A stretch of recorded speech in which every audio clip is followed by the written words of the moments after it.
Now, Roma Wines, R-O-M-A, made in California for enjoyment throughout the world. Roma Wines present Suspense. Tonight, Roma Wines bring you Mr. Alan Hale as star of The Leading Citizen of Pratt County, a suspense play produced, edited, and directed for Roma Wines by William Spear.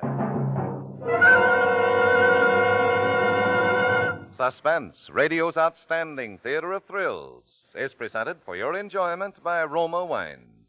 That's R-O-M-A, Roma Wines. Those excellent California wines that can add so much pleasantness to the way you live, to your happiness in entertaining guests, to your enjoyment of everyday meals. Yes, right now a glassful would be very pleasant as Roma Wines bring you Alan Hale in a remarkable tale of Suspense. I'm an old man now, and I'm afraid I'm not a very good old man. In fact, by every conceivable standard, I am a thoroughly bad old man. Not that such a thing is known or even suspected in Pratt County. To the contrary, here it is the universal and unshakable opinion that I combine the wisdom of Solomon with the virtues of the 12 apostles. But since I now have every reason to believe that I must shortly shuffle off this mortal coil, both honor and what I freely confess to be a perverted sense of humor impel me to expose this pleasant notion for the outrageous fraud that it is. And so it happens that I hereby leave to my heirs and assigns this true account of how I became the leading citizen of Pratt County.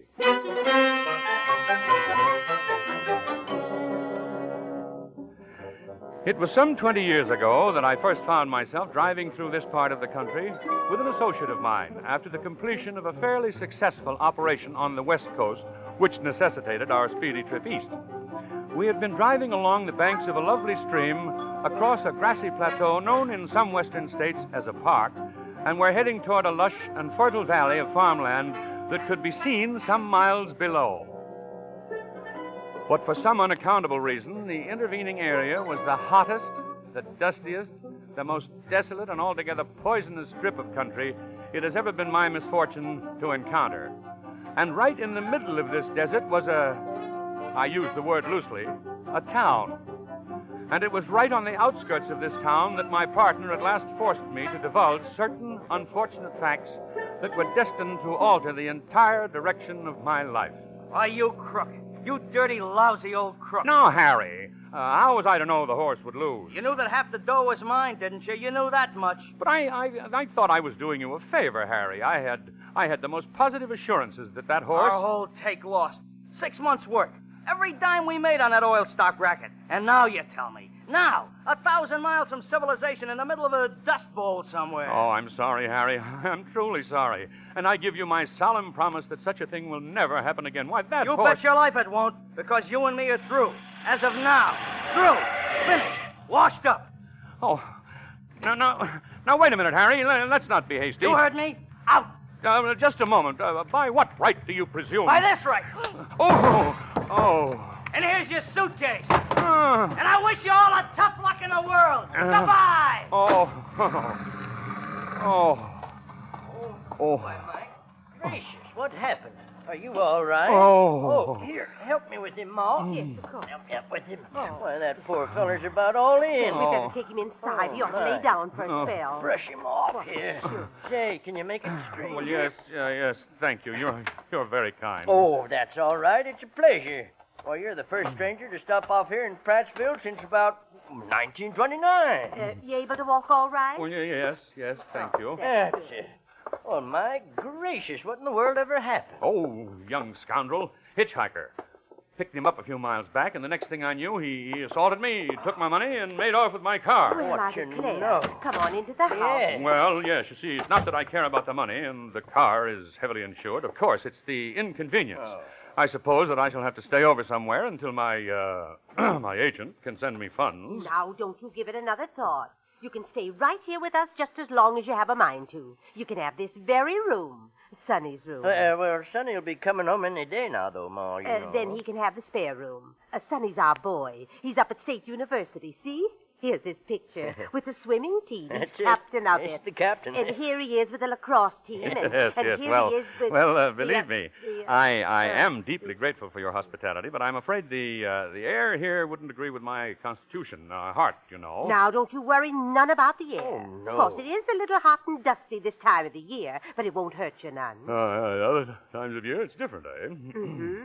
The rainy season. Gets real muddy there. Yeah, well, I see how it would. Well, there's a funny thing about this town, though. They do say that when it was first settled, it was one of the prettiest little places you could find in the whole state. Of course, that was a long time ago, though. Yeah, it must have been. You come down through the park, didn't you? Well, of course you did. You notice that fine-looking river flowing alongside the road? Well, sir, that river used to flow right through the center of town. That's right. You can still see where it did. And then about, 80, 90 years ago, there was a trembler or something way up in the mountains, and a big hole opened up in the ground, and that river just dropped plumb out of sight, Well, right on the edge of the park. Is that- Yeah. She don't come out of the ground again now until clear down the valley. It's about 10 miles away.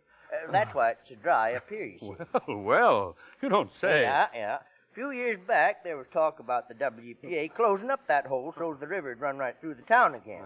Oh, I tell you, folks here got pretty excited about it, even offered to put up half the money. And they raised it, too, they did. They did, eh? Yes, They raised the money? that's right. Oh, there's folks around here got money all right when they got a mind to let loose of it. Oh, I see.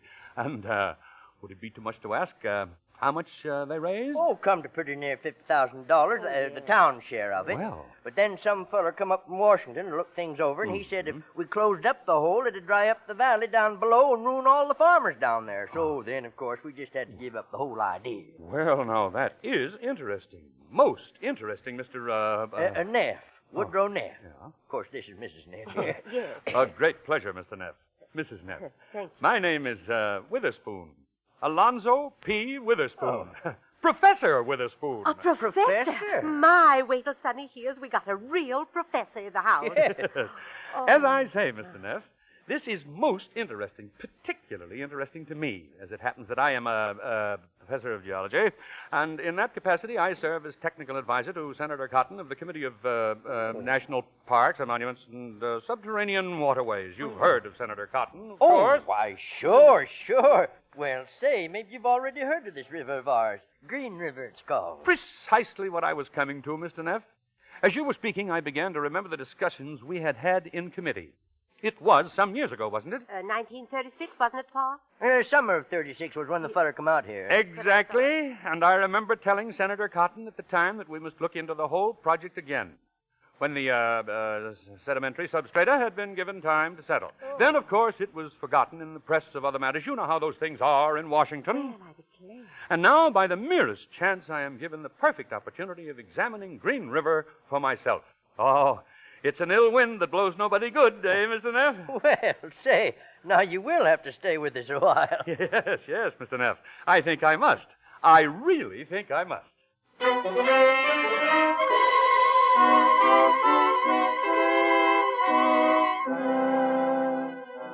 For Suspense, Roma Wines are bringing you as star Alan Hale in The Leading Citizen of Pratt County, a radio play by Robert Richards. Roma Wines' presentation tonight in radio's outstanding theater of thrills, Suspense.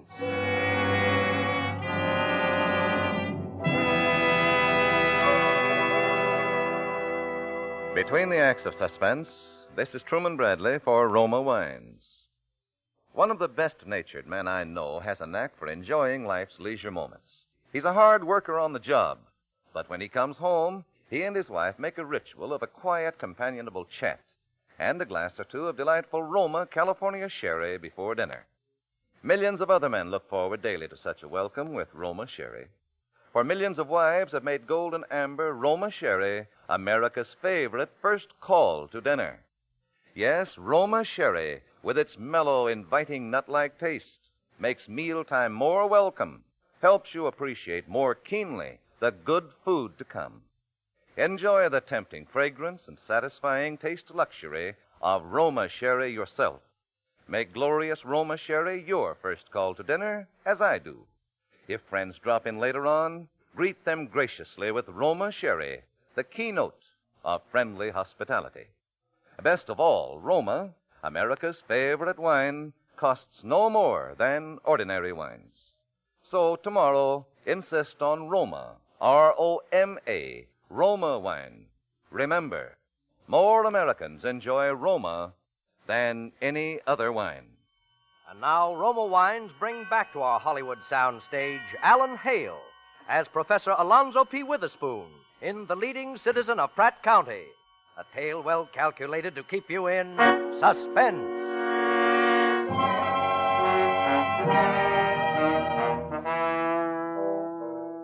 And thus in bonny Prattville, I became a professor of astrology, geology, and advisor to a senator whom I had never met, and a Senate committee of which I was not even sure existing.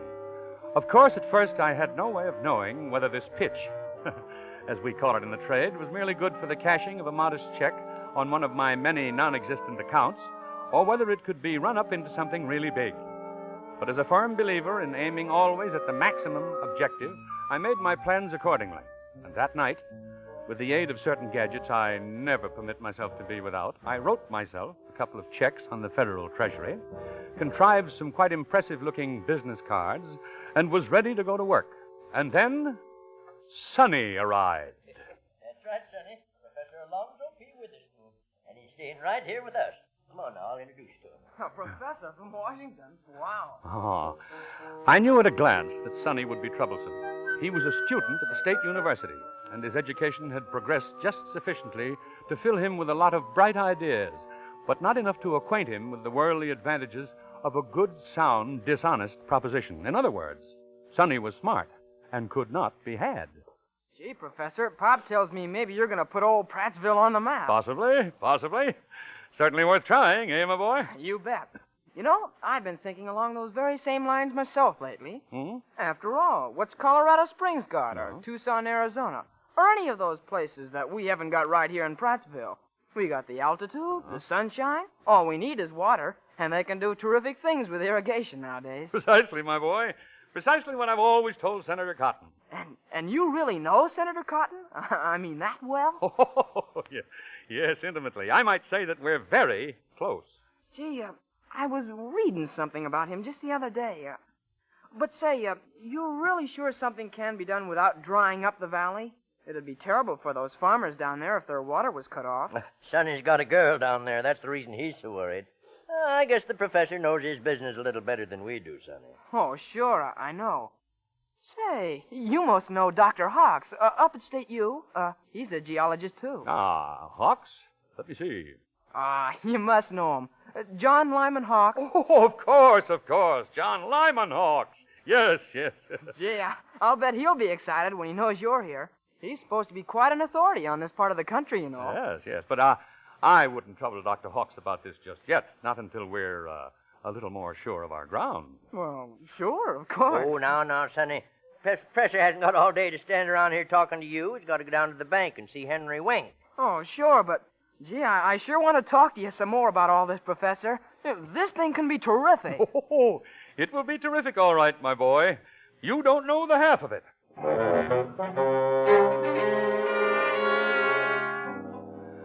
You can see what I mean about Sonny. Now, Henry Wank, on the other hand, was quite another proposition.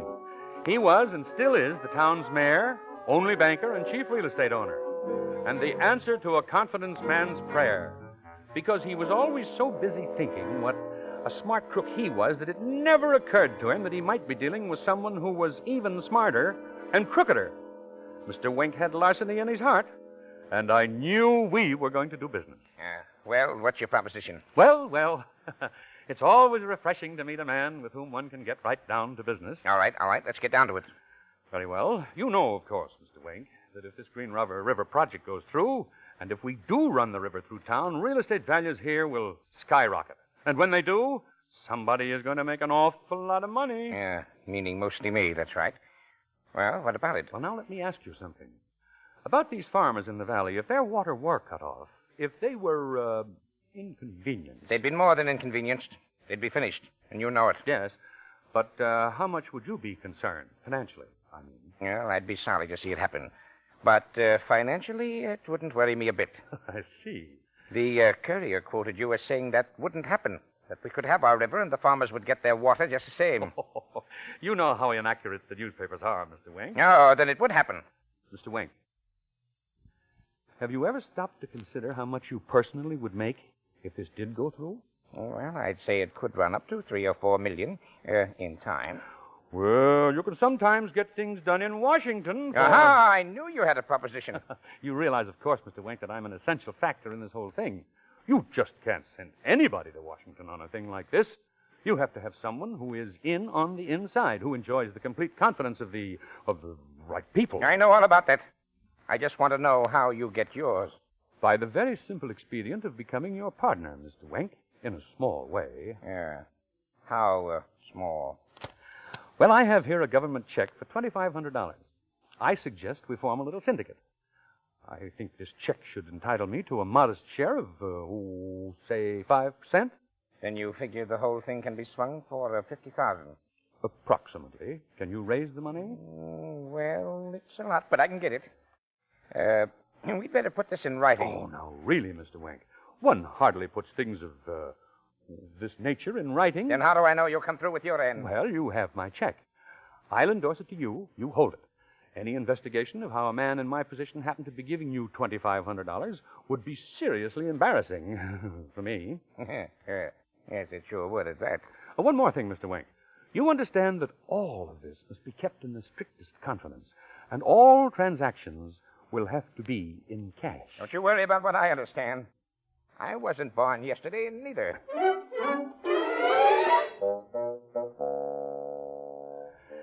The technique is scarcely new, but almost invariably successful. The victim is made to feel that he is the chief conspirator, and his own dishonesty and greed accomplishes the rest. So with Henry Wink.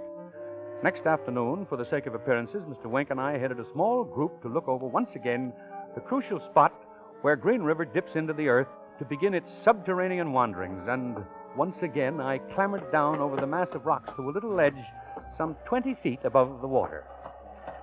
Now, look down there, Professor. You see, it falls into that big pool down there, and then it just disappears. Yes. Excellent possibilities. Excellent. There, you see, gentlemen? The professor figures to begin the concrete work just about here. The trap was baited, set, and ready to be sprung. All seemed for the best in this best of all possible worlds.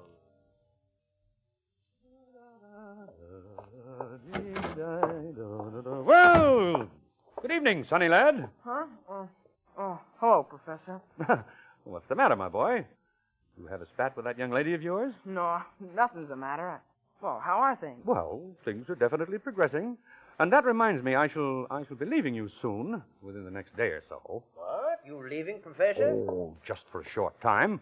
Have to get things started in Washington, you know. Have a talk with Senator Cotton and so on. Well, but you will be coming back. Oh, by all means. Say, Professor Witherspoon. Yes, my boy? Well, look, I'm going down to see Jane Osterman and her mother for a little while this evening. Seeing you may not have another chance to meet them for a while, why don't you come along? Well, Jane's his girl. But the professor don't want to go traipsing way down in the valley tonight, Sonny. Well, why not? He's never even seen the valley. I think before he goes to Washington, he ought to see it.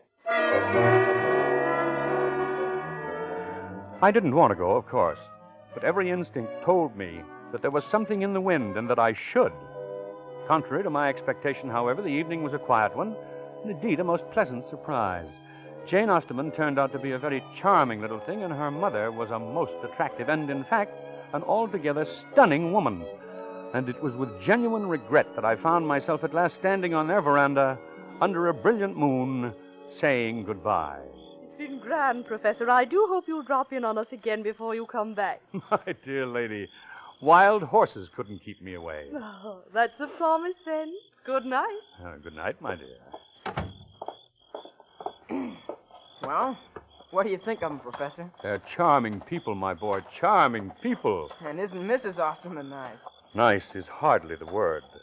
In fact, I'm quite smitten. Yeah. It'd be terrible if anything was to happen to people like that. I mean, this whole valley. They're all like that. I mean, if anything was to happen to hurt them... Why, Sonny, what have you got on your mind? Oh, heck, I have something on my mind, Professor. And I just thought if you could see these people, like the Ostermans, you'd understand better how I feel. All right, my boy. Out with it. What is it? Well, I just remembered today what it was I saw about Senator Cotton. Senator Cotton? Yeah, in Time magazine. He's just been indicted for graft. He's been Senator Cotton? Indicted? Yeah, some sort of land grab scandal. Why, I can't believe it. There must be some mistake. No, it's true, all right. So that's it. Oh, but surely, my boy, you don't think that I'm involved in anything like that? Oh, no, of course I don't. I couldn't, but, well, don't you see? I thought he might be fooling you somewhere. I see. I see. If there was something wrong, if something did happen to all these people in the valley, well, it'd be terrible. Yes, well, I'd better get off a telegram to Washington right away. Oh, look, Professor, I've got a telegram here in my pocket. You have? To Dr. Hawks up at the university. I want him to come down here. Oh. Oh, it's not that I don't trust you, but, well, two heads are always better than one. And if he says it's all right, then I'll know. Okay, but you haven't sent this telegram yet. Well, I was going to, but, well, I didn't think it'd be fair without telling you. Oh, you do understand, don't you? Of course, my boy. Oh, is that a weight off my mind? But I think I have even a better idea. Look, why don't you and I, first thing tomorrow, get in the car and drive up to the university and bring Dr. Hawks back with us? That way, we could explain the whole situation to him. Gee, that is an idea. If you ask him, he'd be sure to come. Ah, gee, Professor, you're sure a wonderful guy. And you won't even have to bother with that telegram. We'll just tear it up.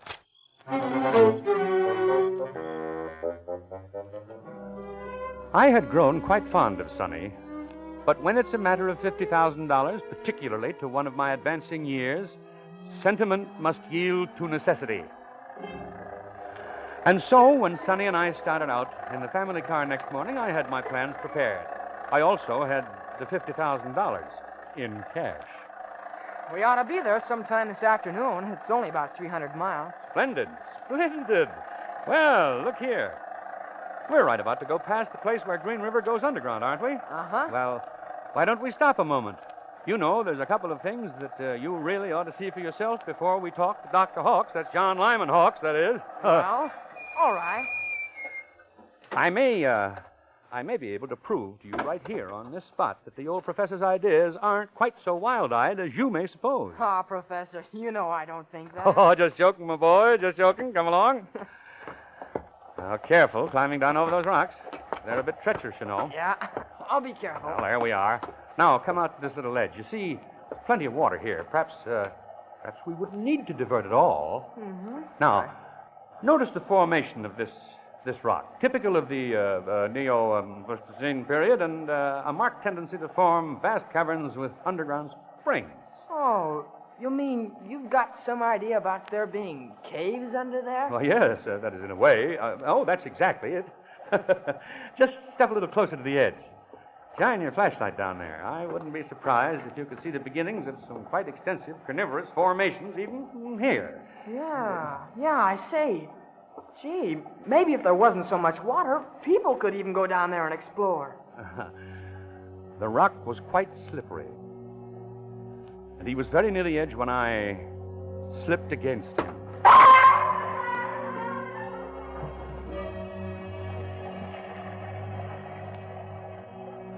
I saw his flashlight bobbing for a moment in the dark pool below, and then the current swept it on, and it was gone.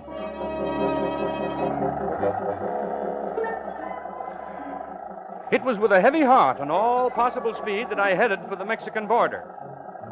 I was on the main highway, booming along, and just coming out into the valley, when I saw the thing that spelled my doom.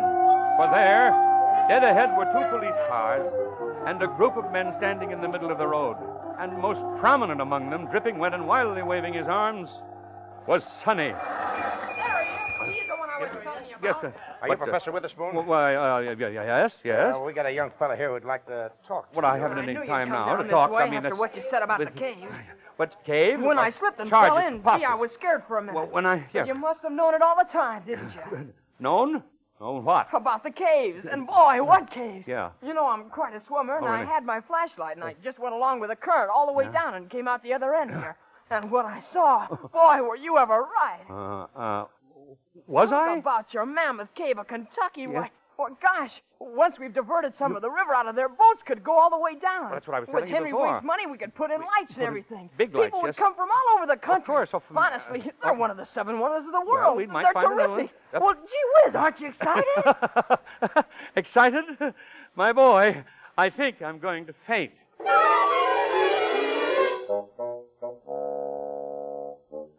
And so, if you have ever been in this part of the country, you will surely have heard of the marvelous underground river of Pratt, a source of endless delight to tourists and a very substantial revenue to our citizens, and our famous falls, Pratt Falls.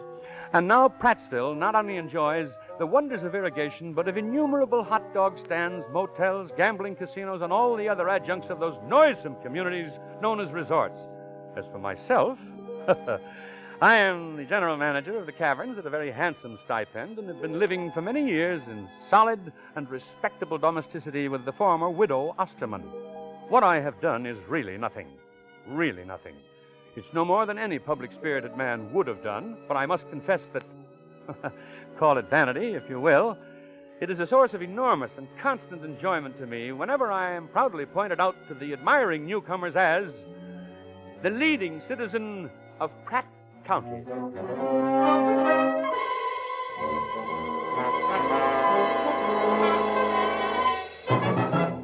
Suspense. Presented by Roma Wines, R-O-M-A, made in California for enjoyment throughout the world. Before we hear again from Alan Hale, the star of The Leading Citizen of Pratt County, tonight's suspense play, this is Truman Bradley for Roma Wines. When the butcher can't help you, and you come home with ground beef instead of that choice, juicy steak you'd ordered, here's a sure way to save the day. Join the millions of clever homemakers who've discovered that serving delicious Roma California Burgundy makes even plain hamburger a meal to remember. Yes, your simple meals will delight the most particular palates when served with red, robust Roma Burgundy. For Roma Burgundy brings out subtle, hidden food flavors usually lost to the taste. Yet Roma, the nation's favorite wine, costs no more than ordinary wines.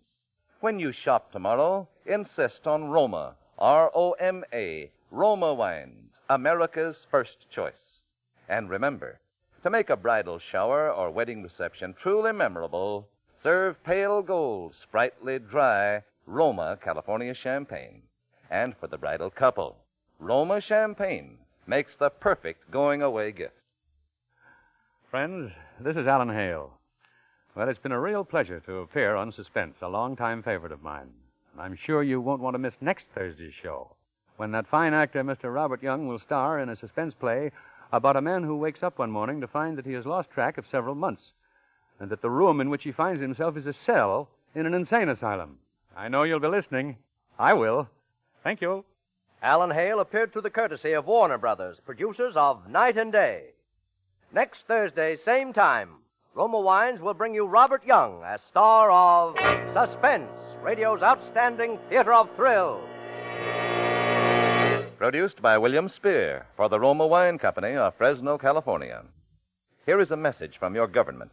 Millions of men, women, and children in Europe and Asia today face starvation.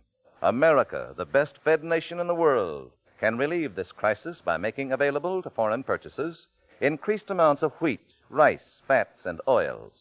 You can help vitally. Eat more of the plentiful foods. Don't waste food. Turn in all used fats. And give in money or canned goods, but preferably in money, to your local emergency food collection.